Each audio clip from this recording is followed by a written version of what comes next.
El otro día, el jueves, ¿se acuerdan? Analizamos un poquito de Ish Yehudía y Abe Shushan Avirá Ushma Mordejai. Había un judío en Shushan, ¿se acuerdan del Pirush? Que dijo, y había un judío en Shushan. ¿Cómo había un judío? ¿Cómo había un judío? ¿Había un montón? ¿No? ¿Cómo había uno? ¿Había un montón? ¡No! Pero estaban tan asimilados que el pasuk dice, había un judío, porque la mayoría no estaban asimilados. Por eso viene a remarcar que Mordejai es el único que se mantiene. Y vimos que Mordejai es el único que no se prosternó. ¿Entendieron el pirush? Interesante. Ahora el segundo, miren, dice así. En uno de sus mejores libros intelectuales, el famoso historiador, ¿tienen? Paul Johnson describe las ideas de grandes pensadores y filósofos. Está bien, Rousseau, Voltaire, Karl Marx. Johnson también escribe sobre la vida privada de estos intelectuales. Y aquí viene lo interesante. Demuestra su egoísmo, su hipocresía y cinismo. Fueron personas intelectuales que dieron como que escribían sobre los valores de la humanidad, ¿no? Sobre cómo hacer una buena sociedad. Y cómo en su vida eran así. ¿No es una contradicción? Si él escribe cómo ser una buena persona, él tiene que ser buena persona, ¿no? Entonces, egoísmo, hipocresía, cinismo, eran cínicos. En realidad estos grandes ideólogos no vivían de acuerdo al altruismo que predicaban. Eso era para sus escritos, para sus lectores, para las masas. Todos afirmaban que buscaban el bien de la humanidad, pero en sus vidas privadas demostraron todo lo contrario. ¿Entendieron la introducción? Para vos, ¿qué esperás de una persona que escribe? Está bien, si Rambam me escribe un libro y te explica el sentido de la mitzvot y cómo ser una buena persona y correcto, yo entiendo que Rambam va a ser una vida así, ¿no? Sino que me va a explicar algo así que va a ser un hipócrita. Entonces no me enseñes. Un ejemplo. Le doy un ejemplo. Una vez una persona, un ejemplo que pasó, va a un hayal, en Dimon, en el sur, el rab de nuestro vivía en el sur, en Dimona. ¿Saben dónde queda? Cerca de Beersheba. ¿Dónde está la planta nuclear? Y entonces dice que había una persona que él era más tradicionalista, pero no era religioso, pero tradicionalista por lo menos, ¿no? Entonces una vez va y llega a un lugar donde había gente que estaba estudiando Torah y dice, tuvo un hijo, estaba re contento, ¿no? Y dice, ¿qué se esperaba? Que la gente lo felicite, ¿no? Dice, nadie me prestó atención, estaba estudiando Torah, ni me dijo, qué lindo, qué bueno, nada. Dice, cuando vi que esa persona que estudiaba Torah todo el tiempo, ni me dijo nada, si tenía la kipá me la saqué. ¿Entienden? Lo graba aquí. O sea, el Hilul Hashem que hizo la persona religiosa. Si es una persona religiosa y está estudiando Torah, se espera que te haga cosas buenas, que tenga derejeres, ¿no? Porque si no, ¿para qué estudia Torah? Tiene que ser un ejemplo de vida. Entonces, ¿qué pasa si una persona ajena no ve el ejemplo de vida de esa persona religiosa? Entonces, como que es un Hilul Hashem. ¿Entienden? Entonces, ¿qué dicen? Hay gente que escribió sobre cómo ser buenas personas, o habló de los valores morales de la sociedad. ¿Qué se esperaba de ellos? Que los apliquen, ¿no? Perdón, que no te di. Ahí te doy. Tengo que buscarlo. Acá está. Bueno, ya está. Sigo en la segunda. Entonces, ¿qué vemos de Mordejai? Mordejai, uno de los principales protagonistas de la Megilá, es uno de los héroes nacionales de Am Israel. Lo vemos como héroe nacional en la Megilá, sí, que se dedica a Am Israel. Bueno, fue, como escribimos, un gran líder político y religioso. El otro día demostramos que también era a nivel político y a nivel religioso. En la ciudad de Shushan, donde los judíos se habían comenzado a asimilar. Pero ¿qué sabemos de la vida personal de Mordejai? Acá viene la pregunta. Además de saber que era un buen dirigente, ¿sabemos algo de su vida? La Megilá me da información sobre su vida. ¿Cómo era en su casa? ¿Cómo era con su familia? ¿Hay alguna información? En la Megilá no. Eso quería prestar atención el comentarista. El comentarista dice, vos tenés que, cuando lees un pasuk, presta atención. Porque a lo mejor vas a encontrar algo, ¿eh? Dice que hay un pasuk que encontrás algo interesante. Va. Por un lado conocemos la prestigiosa ascendencia de Mordejai. Eso lo dice. De acuerdo al texto de la Megilá, Pshat, Mordejai era descendiente de los exiliados de Jerusalén alrededor del año 600, en los tiempos del rey Yohaim. Dice, en ese primer exilio que ocurrió, ¿cuándo? 15 años antes de la destrucción del Bet HaMikdash, el rey babilonio Nebuchadnezzar se llevó a la aristocracia y a la nobleza de Jerusalén. Entre ellos, al bisabuelo de Mordejai, Kish, de la tribu de Binyamin. ¿Entendieron a quién llevó? O sea, ahí me dice, ¿cómo estaba Mordejai ahí? Me dice que vino de Kish. ¿Y cuándo salieron ellos al exilio? 15 años antes de la destrucción del templo. O sea, yo sé de dónde fue, de dónde salió esa familia. ¿Está bien hasta acá? Pero eso me da mucha información de cómo es él. No. Solamente de la descendencia. En su libro Lekach Tov, el Rab Yom Tov nos abre los ojos a un detalle muy importante que nos enseña algo más de la vida privada de Mordejai. Acá va. Su condición moral. La Megilá nos cuenta que Mordejai adoptó a su sobrina Esther, huérfana de padre, huérfana de madre, y la crió y la cuidó como su propia hija. ¿Se acuerdan de esa pasuk? ¿La adoptó de chiquito o de grande? Dice Omene Tetadasa, entiendo que de chiquita. ¿De chiquita? Sí. Ahora yo pregunto, ¿ese pasuk es importantísimo en nuestro análisis o no? ¿O es un pasuk más? ¿Por qué es tan importante? Está bien, ya, la chica no tiene familia y bueno, él la cuidó. ¿Qué tiene de importante? Pero muestra la generosidad de la misericordia. Acá está. que tuvo. ¿Qué es lo primero que yo tengo que buscar en una persona? Yo quiero analizar si la persona es buena o no. ¿Se puede cerrar si quiere? ¿No quiere cerrar? Cierra por el ruido. Yo busco la generosidad, ¿no? Ustedes dicen, bueno, no es algo que se sobreentiende. ¿La bondad y la generosidad se sobreentiende? Presten atención. El Rab cita al Midrash que describe el enorme mérito de adoptar una criatura. ¿Cuánto mérito tiene adoptar una persona? Los sabios analizan un versículo de Teilim, acá el pasuk de Teilim, de los Salmos, que dice, Ashre, lo leo en hebreo primero, Ashre Shomre Mishpat, Oset Tzedakah Bejolet.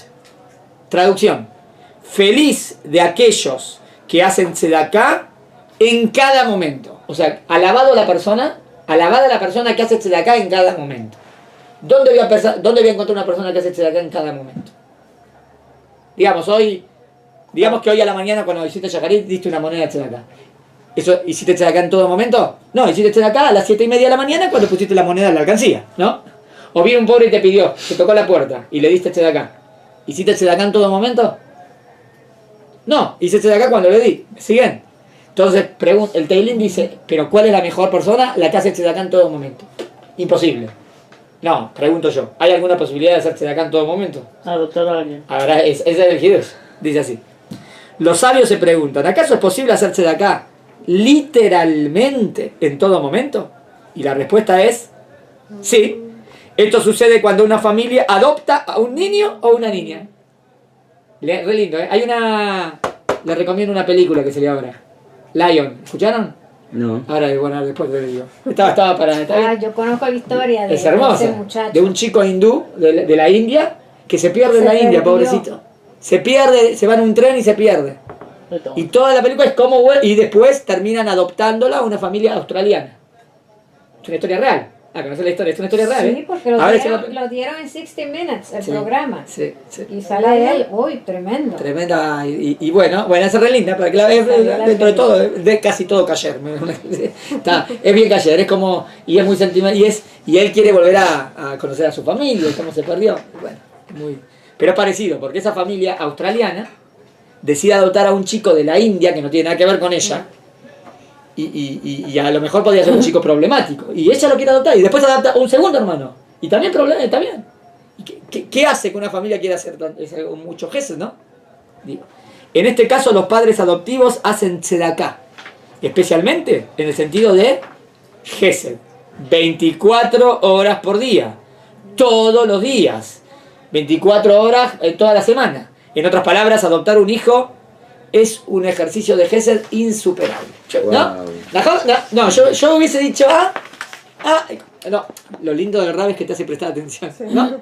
Hubiese pensado que a lo mejor es algo normal, pero no es algo normal, es algo súper tzadik. Voy al otro lado. Es interesante que algo parecido sabemos de Abraham Avinu. Mira, lo mismo, la misma pregunta surge siempre cuando llegamos al Lech Lejá. Dice el Lech Lejá y Dios le dijo a Abraham, anda a la tierra de Israel. Dios lo elige a Abraham. Preguntamos enseguida, ¿y por qué lo eligió Abraham? El pasuk no dice por qué lo eligió, ¿no? Yo sé que Abraham va a ser un genio y un grande, lo voy a ver en las Perayot, pero ¿hay algún pasuk anterior a la elección de Abraham o que me diga por qué Abraham lo eligió? ¿Hay algún pasuk anterior? Hay uno solo, el que dice.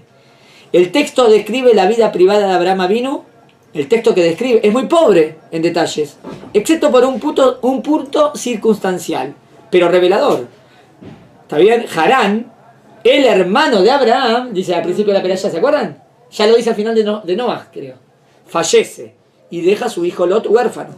Pero luego vemos, Vayelech y To Lot. Y fue con él Lot. Lot forma parte de la familia de Abraham. Abraham adopta a Lot como su propio hijo. Siguiendo esta idea, es como que todo lo que tenemos que saber para conocer el carácter bondadoso y altruista de Mordejai es que adoptó a Esther. Y lo mismo se podría decir de Abraham Avinu. ¿Entendieron? Me pareció acá muy lindo el tema del Gesed, de la Tzedaká, siempre. Es cierto que los seres humanos somos criaturas complejas y que no es fácil conocer a una persona por una sola acción. Pero hay excepciones. Pero es verdad, por una acción, ¿yo puedo conocer a una persona? No.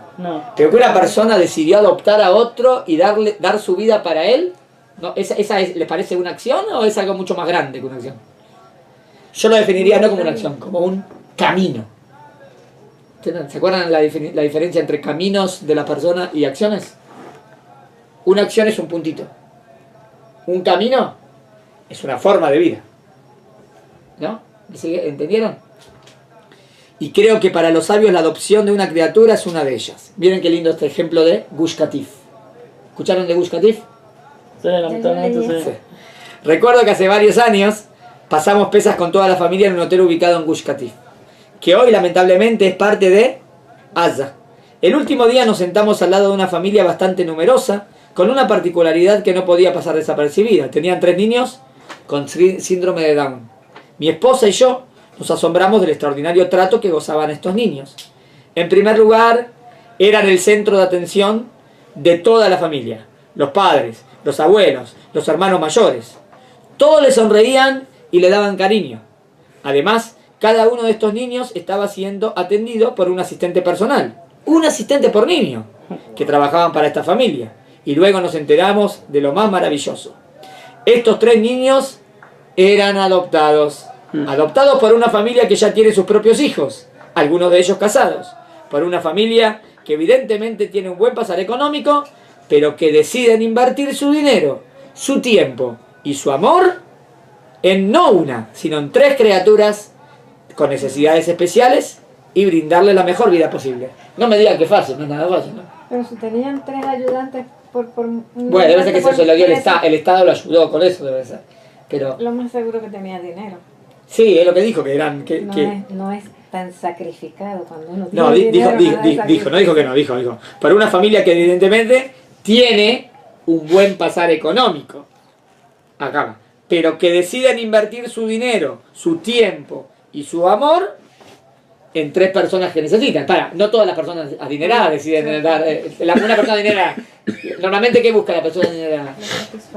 Hay gente que tiene hijos así,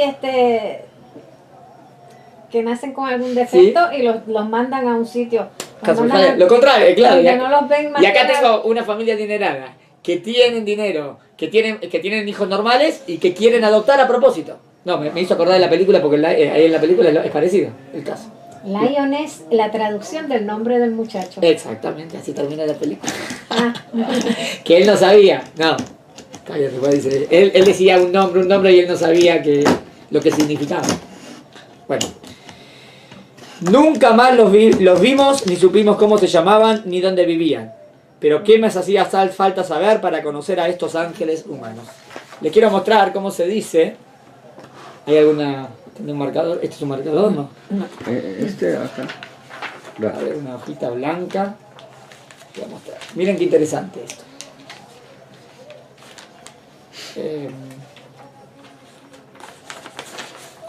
¿Cómo se dice amor en hebreo? Aba. La voy a escribir grande. Aba. Esto lo escuché hoy de un gran amigo. Aba es amor, ¿está bien? Muy bien. Ustedes saben cómo una gran definición de amor, ¿cuál es? una gran definición de amor es dar. Me explico, ¿eh? Cuanto una persona más da, más ama. ¿Están de acuerdo con es verdad o no? Sí. Y los padres, normalmente aman a los hijos. Y lo aman inclusive más que su vida misma. ¿Por qué? Porque siempre les dieron. Es más, ¿qué ama más? ¿Un padre a un hijo o un hijo a un padre? En Padre general. al hijo. Dice que lo que hace un padre por 10 hijos, 10 No hijos hace no lo hace un por un padre. padre, sí. ¿Por qué los padres aman tanto a los hijos? Normalmente, ¿no? Normal. No estoy hablando de una familia normal. Porque le dan. Cuando vos te sacrificás, amas. ¿Me siguieron hasta aquí? Bueno, bien interesante. Entonces, amar tiene que ver con Dar. dar. ¿Cómo es la palabra Abba? Empieza con una alef y Abba. Explico. Abba libanim. Dame hijos, le dice Ribcal a Jacob. ¿Se acuerdan? No, Rachel le dice a Jacob, dame hijos, si no, no tengo sentido para mi vida. Dame. O sea, explico. La palabra Abba es dar. Abba significa dar. ¿Está bien? La alef, ¿a quién representa? Al Adam, al ser humano. El ser humano. ¿Está bien? ¿Por qué? Entonces significa, ser humano da. Ser humano da, ¿qué forma palabra? ¿Qué palabra forma? Amor. Cuando el ser humano da, cuando la alef, Abba, se forma Abba. ¿Está bueno, eh? Cuando el hombre da, ama. O sea, la alef, vamos a dividir así. La alef sería Adam, el ser humano. Y Abba es dar. Y Abba es el ser humano da. Cuando doy, amo. Cuanto más doy, más amo. ¿Está bien? ¿Está bien? Es lindo, simpático. ¿Está bien? Bueno, hacemos un clic ahí. Señor. Gracias.